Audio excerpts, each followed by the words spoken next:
சவாலான கேள்வியுடன் நானும் தயாராக இருக்கேன். நம்ம விவாதம் சுவாரஸ்யமா இருக்கட்டும்.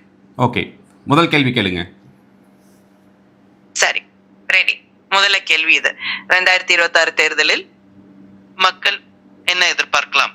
அடுத்த தேர்தல் முடிவில் டிஎம்கே வெற்றி பெறுமா இல்ல அதிமுக எதிர்வினையுட்டுமா? இந்த கேள்விக்கு உங்க பதில் என்ன? ஓகே, கேட்டிருக்கக்கூடிய கேள்வி 2026 தேர்தலில் மக்களினுடைய மனது எப்படி இருக்கின்றது, திமுக வெற்றி வருமா அதிமுக வெற்றி வருமா என்பது. இது கேள்வி சிறிதாக இருந்தாலும் இதற்கான பதில் நீண்ட நெடியதாக இருக்கக்கூடியும். ஏனென்றால் 2026 தேர்தலை பொறுத்த வரைக்கும் திராவிட முன்னேற்ற கழகத்தினுடைய ஒட்டுமொத்த எதிர்க்கட்சிகள், அந்த கட்சிகள் எல்லாமே அந்த கூட்டணி பலமா இருக்கு. அந்த கூட்டணியில் எந்த ஒரு விரிசலும் ஏற்படவில்லை.